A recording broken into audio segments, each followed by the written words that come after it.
नेताजी सुभाष चंद्र बोस भी जब उनसे मिले थे, जो हमारे पास में फोटोग्राफ है, very famous photograph, black and white static, उसमें in fact he pointed out this exact quotation of him which was very gutsy, very courageous and very Subhash Chandra Bose like of him, जो नेताजी खुद ही कर सकते थे, कि उन्होंने बोला कि आप जो सोचते हैं वो गलत सोचते हैं, उसके गढ़ में खड़े होकर। हाँ, नेताजी जब हिटलर से मिले in the middle of world war 2, तब उनकी जब मीटिंग हुई हिटलर से, तभी उन्होंने उनके मुंह पे बोल दिया कि आपने जो माइन काम्फ में भारत और भारतीय लोगों के बारे में लिखा है वो बहुत ही गलत है। और and that was not the only time that Netaji pointed this out. Netaji had been pointing this out from the early 1930s. 1933 में Hitler came to power in Germany. The Nazi party came to power in Germany and Hitler became the chancellor or ruler of Germany. 1933 में ही Netaji Subhash Chandra Bose Europe गए, Germany गए, Austria गए, दूसरे देशों में गए वहाँ पे, और 1933 से 1936 तक नेताजी यूरोप में रहे। और उन 3 सालों में उन्होंने काफ़ी बार ये पॉइंट आउट किया कि हिटलर ने जो अपनी आत्मकथा में भारत के बारे में लिखा है वो बहुत ही गलत है। और उन्होंने नाज़ी पार्टी को लिखा, नाज़ी पार्टी के नेताओं को लिखा, और जर्मन न्यूज़पेपर्स में भी लिखा ये पत्र भेजकर कि आप जो हिटलर ने जो लिखा है वो Hitler should delete those portions about India from his autobiography, take back his words, he should take back his words, he should withdraw his words because these words are wrong.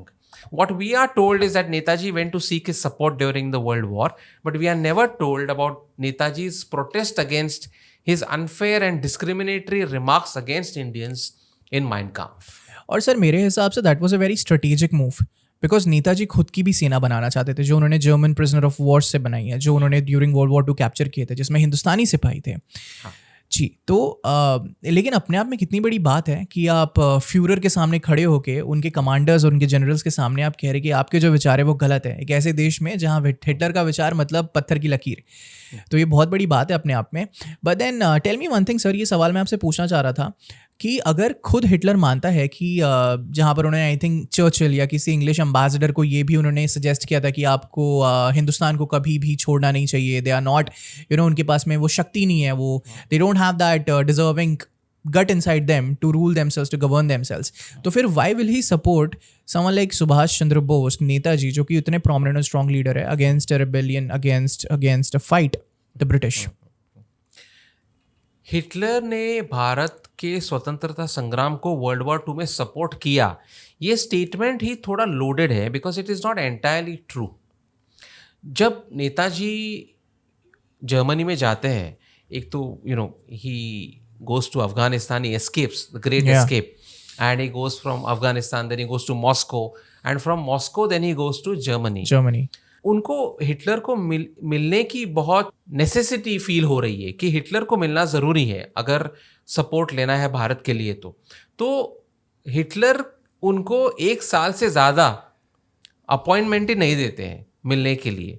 अब हमें हमेशा लगता है कि Netaji was welcomed with a red carpet in Germany and Germany very happily offered him support. ये बिल्कुल सच नहीं है। Okay, for more than a year he wanted to meet Hitler ever since he landed on German soil. उनको appointment ही दी नहीं गई। वो नाज़ी फॉरेन मिनिस्टर रिबेनट्रॉप को मिले, उनको कहा कि मुझे हिटलर को अर्जेंटली मिलना है क्योंकि वर्ल्ड वॉर 2 चल रहा है and this is the right time for Indians also to revolt against the British Raj. लेकिन 1 साल 13 months they did not give him an appointment at all. He kept on asking. And he met in the year? And in fact, he met in the year 1942. Damn.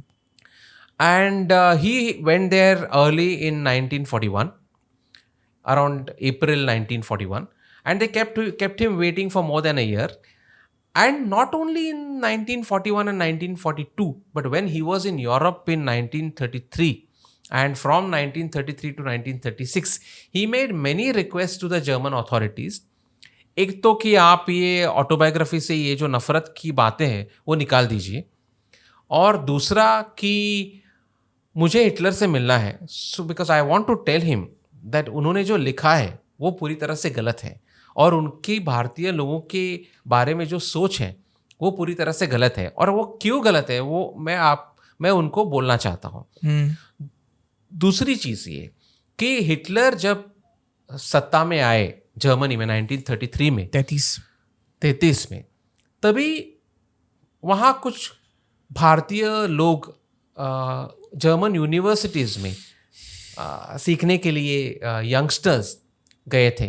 कुछ Indian independence के लिए लड़ने वाले लोग Germany में रहकर कुछ काम कर रहे थे, और कम से कम 8 भारतीय लोगों को हिटलर के सरकार ने अरेस्ट की और उनको बहुत बुरी तरह से पीटा गया लॉकअप में।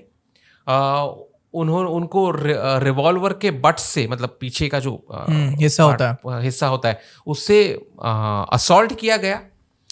काफ़ी दिनों तक उनको लॉकअप में रखा गया। They were not even charged of a specific crime.